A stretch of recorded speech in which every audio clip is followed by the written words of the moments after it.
Alright guys, this is part 2 of things that I wish I knew before buying a motorcycle. So on part number 1, I went ahead and went over like the expenses side and the financial investment that it is to have a bike, all the things that I had to spend money on that I wasn't aware of. Secondly, on this video, I wanted to talk about the skill of actually riding a motorcycle and how it's something that you constantly need to work on, and I wasn't aware of this. So I kind of thought like this was the same as owning a car. You know, you buy your first car, you take the test, you get your license, and then that's kind of pretty much it. It's like, yeah, you start going ahead and getting better at riding your car and parking and stuff like that, but it's not that big of a knowledge gap. Like, it's pretty simple to drive a car. It's very easy. Like, it's not that big of a, well, it was a neutral. It's not that big of a, you know, skill investment, I guess you could say. With a motorcycle, it's not the same thing. So I was not aware that when you buy a motorcycle, you don't just simply, you know, get on it, learn how to ride it, and then that's it. This is an ongoing investment of time to be able to up your skill as a rider, because this is difficult to do, and the things that you need to do to actually ride your motorcycle safely are not things that come naturally to you just from getting on the bike. For example, doing low speed skills like I was just doing back there, low speed maneuvers, that is not something that is easy. In fact, I would argue that most people that own motorcycles are not very good at it, and that's how you're most likely to drop your bike. Obviously, when you're going fast in a straight line, the bike becomes very stable. When you have a lot of momentum behind you, your bike is gonna be pretty hard for it to fall over. But when you're doing low speed stuff and the bike doesn't have any momentum behind it, it's gonna be a lot more prone to falling over. And that's how a lot of people fall over, you know, trying to do maneuvers in between cars or in parking lots or whatever it may be, that whenever you're going slow and you have to like do turns and maneuvers and stuff like that. Most people fall. Most people kind of suck at that.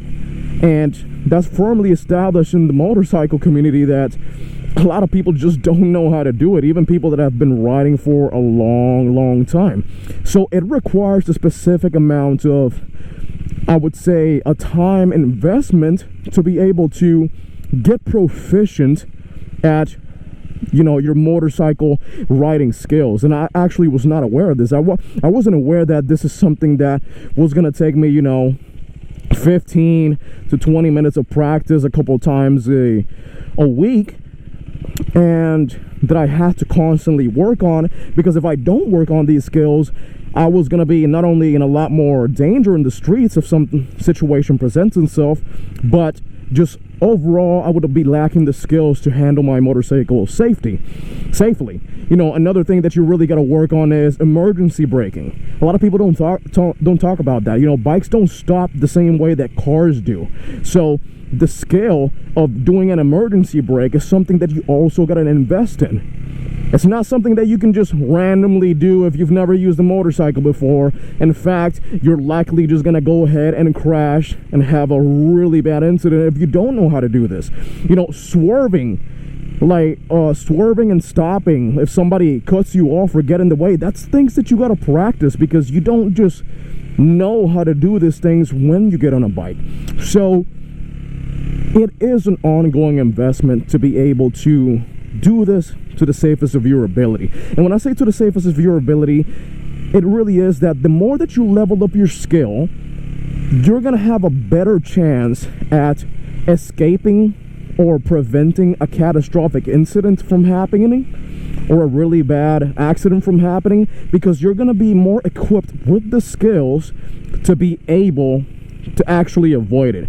Yes, crazy things can still happen. I mean, you can still kind of randomly get hit by a car or get rear-ended and stuff like that, and there's nothing that you can do about it. Yeah, sure, obviously that can happen, but overall, if you see it coming, you're going to be much better equipped if you've been actually practicing the skills. And I'm not just talking about, you know, watching YouTube videos and coming to a parking lot over here like I'm doing and practicing these things. Yeah, this goes a long way, but also you want to go ahead and be the type of rider that takes continuing education on motorcycle riding.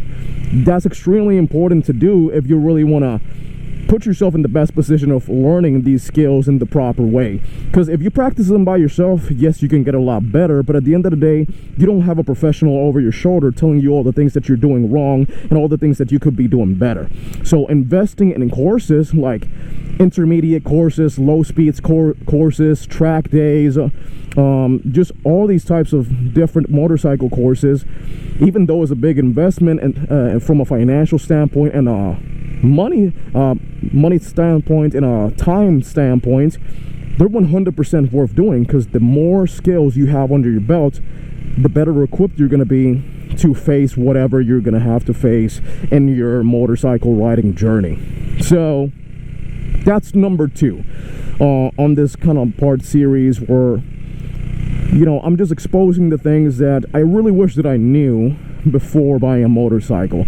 But me personally, I find this to be really fun. Like, I love coming to the parking lot and practicing my low speed skills, or, you know, going to different types of courses and meeting new people. Like, I've gotten to meet Moto Jitsu because of this, and, you know, a lot of people in the bike community know who that is. I think he lives over there in San Diego, whatever. We met in San Diego. He offers some low speed classes, or, you know, he advertises when he's gonna go on rides, and it's completely free.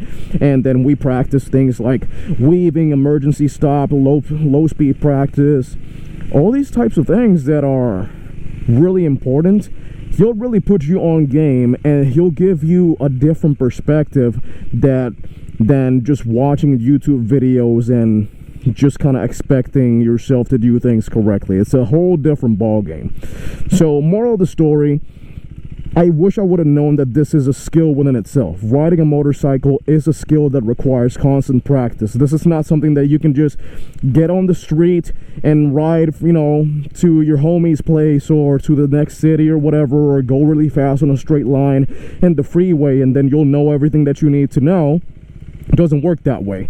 The only thing that you'll know that way is how to go fast on a straight line and how to come to stops at, like, intersections in the street. But you won't know anything about, you know, when somebody cuts you off, when you need to actually go in between cars, when you need to brake out of nowhere, when you need to swerve, how to do it safely, when to stop, how to hit high-speed corners, how to hit low-speed corners, where do you need to lean, how to counter steer. All of these skills you need to practice, and you need to practice them constantly.